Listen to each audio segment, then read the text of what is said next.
faithfully sharing valuable insights and interpreting the best books from around the world. Hello, this is Sally's Book Talk. Today, we're diving into Pierre Caban's dialogues with Duchamp for you. If you're struggling to understand contemporary art, it's likely because you haven't explored Duchamp yet. Known as the father of contemporary art, getting to know him is key to unlocking it all. Books about him keep popping up, but most are interpretations by others. However, this Dialogues with Duchamp is straight from the source. The author, Caban, was a famous art critic. Through these talks, Duchamp opened up in a rare way. Listen in to their conversation. It lets you experience Duchamp's wisdom firsthand. Before we jump into the book, let's meet its translator. Wang Ruiyun is a key scholar in China specializing in Western contemporary art. Because the interview format isn't very narrative, it can be a bit tricky to grasp. So after the dialogues, he added an appendix with 2 articles. One covers Duchamp's life and his impact on the Western art scene. The other links Duchamp's approach to life with Chinese Zen. We'll start with the appendix. First, let's chat about his life. Duchamp was born into a wealthy middle-class family in France. He had 6 siblings and 4 became artists. This might tie back to his grandfather, who was a skilled printmaker. Growing up surrounded by it, he soaked it all in. In his teens, under French rules at the time, Duchamp had to serve in the army for 2 years. But young Duchamp felt this military grind wasn't his thing. Back then, the law said folks in jobs like lawyers, doctors, or artists only had to serve 1 year. To cut his service time, Duchamp learned printmaking from his grandfather and claimed artist status. In 1906, at 19, Duchamp moved to Paris, reuniting with his artist brothers there. He grew fast as an artist. With his brothers hooking him up with connections, his style clicked with the Paris art crowd. In 1912, at 25, Duchamp submitted Nude Descending a Staircase to the Salon des Indépendants, but it got turned down. This shifted his view on art. We'll get into how exactly later. After this, Duchamp, who was gaining fame, firmly decided to step away from the art scene. He landed a job at a Paris library and devoured tons of books there. In 1915, fleeing World War I, Duchamp headed to the US. He was already making waves when he arrived. Turns out, his rejected piece, Nude Descending a Staircase, made it to the US Armory show. It created a real buzz. America was a breath of fresh air for Duchamp. No heavy traditions holding folks back. Unlike Europe, people here were all for innovation. Back in Paris by 1923, Duchamp slowed down on art and dove deep into chess. He got hooked on chess, trained pro style, and hit the tournament circuit. His one and only book, all about chess. He tied the knot with his first wife then, but bam, divorced in 6 months. Too much chess, she said. 1942 rolled around. War clouds over Europe. Duchamp bounced back to the US and got his citizenship. He waited till 67 to remarry, figured with age, no pressure for kids. That bond held strong till he passed at 81. Okay, that's the quick rundown on Duchamp's life story. So, what was Duchamp really like? Best to let his own words sum it up.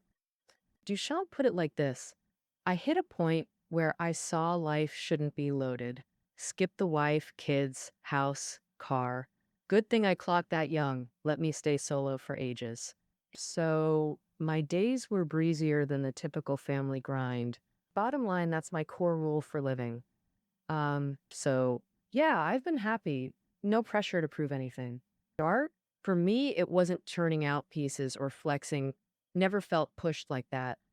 Sketches in the morning, drafts at noon or evening. All in all, Duchamp lived his whole life as a free spirit. Next, I'll unpack the book through its core concept, anti-art. Literally, anti-art means opposing art. Sounds contradictory for an artist like Duchamp. So how did anti-art actually shape his legacy? First, let's explore what sparked his break with art. As mentioned, in 1912, Duchamp submitted Nude Descending a Staircase to a Paris Cubist show and got rejected. Ironically, it used Cubism's own techniques, geometric planes, to depict form. But Duchamp borrowed from sequential photography, showing motion like a blurry shot when subjects move. Merging motion with geometry accidentally echoed Futurism, then emerging in Italy. Futurism worshipped speed and glorified industrial progress. So their art jam-packed with motion effects, just like this descending nude. Back then, Cubism and Futurism weren't allies, both battling to lead modern art. Against this rivalry, Cubist organizers saw Futurist leanings in his work and axed it. They wanted minor tweaks to make it properly Cubist, but Duchamp just grabbed his painting and cabbed home. This rejection ripped the veil off these avant-garde movements for Duchamp. Cubism had been revolutionary, shattering art's traditional rules. Since the Renaissance, painters chased perfect 3D illusions on flat surfaces, mimicking human vision. Cubism demolished that, boldly embracing canvas's flatness, a seismic shift back then. Yet within just years, they boxed themselves into new dogmas, telling folks what Cubism is and isn't. Duchamp saw every art movement works this way. They start by smashing old rules to expand art's possibilities. But once an ism takes off, they build new fences and set fresh rules. How's that any different from the old rules, really? So at 25, Duchamp decided to break with that kind of art. This shows what Duchamp meant by anti-art. He was rejecting all rules and standards in art. In the interviews, he mentioned rarely visiting the Louvre, that holy site for artists, which just didn't grab him because he had his own standards, what to pick, what to display, and what didn't measure up. Who sets these standards anyway? The Louvre's experts, obviously, but why should their word be absolute truth? If he wanted to reject this blind acceptance of authority, Duchamp said, you've got to drop the beauty or ugliness split. Ditch hierarchies, they're all man-made relative standards. Yet people habitually treat these relative things as absolutes, hardening minds with fixed ideas, which shackles what should be a free, unburdened mind. In his words, there's this line drawn between beauty and ugliness. That line is the agreed-upon standard and the very art Duchamp fought against. All right, so now we grasp Duchamp's anti-art. Now let's explore how influential this idea became. Take the exhibition of Fountain. For instance, Fountain remains his most recognizable work. Now, Fountain, like a babbling spring, what did it actually look like? Just a standard men's urinal, really. Duchamp bought one from a store, flipped it, signed it, Armut, and had a friend submit it to the Society of Independent Artists. This society aimed to free minds, champion new art, and oppose academic rules. They claimed any work could exhibit if you paid the fee. Duchamp actually sat on their jury then, hence his anonymous submission. He didn't want his identity swaying the jury, right? Other jury members were furious. They refused to display it, wrapped up the urinal, and stashed it behind a partition. After this, Duchamp quietly resigned from the society. Duchamp realized even this open platform had unspoken limits. Paying the fee wasn't enough. This was Duchamp testing art's boundaries, a deliberate probe. And through this readymade, he challenged the very idea of beauty and posed his deepest question. What even is art? A question countless artists would wrestle with after learning this urinal's journey. Now consider the work itself, not crafted by Duchamp, but store-bought, a radical move. Before this, art demanded originality. Only handcrafted works counted. So, to all, a ready-made like this had utility, not artistic value. It simply wasn't art.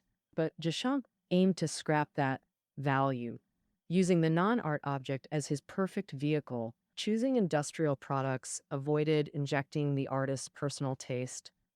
Aesthetic taste stems from preferences. Linking art solely to beauty and skill is a mental trap. Dodging taste was his rejection of that trap. After rejection, Duchamp retrieved the hidden fountain and let it fade quietly, totally unlike other artists. Not exhibiting it actually pleased him. He'd never wanted acceptance or praise. Yet, ironically, this cheeky stunt reshaped Western modern art. Post-211 art largely followed Duchamp's trail of thought. So what was that trail? After Duchamp overturned tradition with the urinal, people questioned art's definition, exploding its diversity. Pre-Duchamp, art aimed to please the eye. Post-Duchamp, some works test visual tolerance with ideas taking center stage.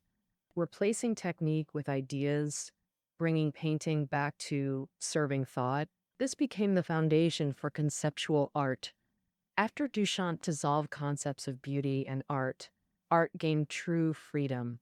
But later artists sometimes used anti-art just to stir controversy or grab attention. Take Dadaism, some aimed for fame or to expand beauty's boundaries, yet much anti-art stayed within art's confines. Andy Warhol, for instance, turned soup cans into art, but he opposed traditional high beauty to elevate pop culture into art. Silk screening supermarket cans and media celebrities, bridging high art and mass culture. But Duchamp differed. He didn't expand beauty's definition, but urged abandoning the concept entirely. Finally, let's connect Duchamp's detached life approach to his art philosophy. The writer Roche once said Duchamp's greatest work was his life. Observe it closely. You'll see nothing ever chained him. Material things shackle most souls, but never Duchamp. Partly thanks to his comfortable middle-class upbringing, basic needs were covered. Art making cost money then. His father sent allowances, deducted later from inheritance, securing Duchamp's livelihood. He did earn income selling art or teaching French occasionally. But crucially, he never craved luxury, living simply, knowing excess enslaves the spirit. When he designed a pocket chess set, friends urged patenting for profit. Duchamp replied, "What would I do with that money? I've got what I need, no more required. Extra money? I'd have to manage it, worry over it. Exhausting, right?" He owned nothing his whole life. No house, no car, not even a single book at home. His home was as simple as a ship's cabin. When traveling, he carried no luggage, wore both spare shirts, and kept his toothbrush in his pocket. Beyond material things, emotions can trap you too. Duchamp married twice in his life, but never changed his lifestyle for marriage. He had no children and maintained his independence within it. In the art world, both popular Dadaism and Surrealism wanted Duchamp to join, but he joined neither. He helped Surrealists organize exhibitions and let Dadaists publish his work. LHOQ is his famous piece, a Mona Lisa with a small mustache added. He mediated art world conflicts but never took sides, always keeping a proper distance. This made everyone who knew him like him. All art groups wanted to recruit him, but he belonged to no women nor any group. So his art was a visual expression of this life philosophy. He was never enslaved by art. In it, he attacked established rules, standards, and rational thinking. Because standards create hierarchies, and rational thinking makes people forget the essence of things during analysis. Duchamp believed this is what art should focus on, shifting from visual appeal to the essence of things, that is, ideas. From art to life, he never let others dictate. He alone was the master of his life. All right, to wrap up, Duchamp's life was one of complete freedom. Though born into a wealthy middle-class family, he was detached from material and emotional ties. He's called the father of contemporary art, but his core idea was anti-art. In truth, what he opposed were the rigid rules and standards in art. Through his bold explorations, art's boundaries expanded, ultimately reaching the shores of ideas.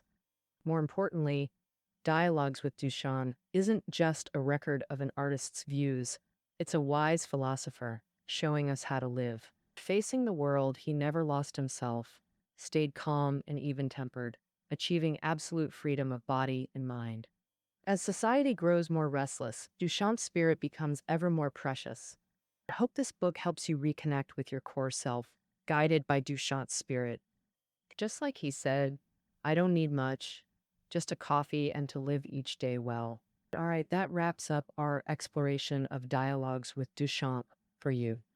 Reading notes are below the audio. See you tomorrow.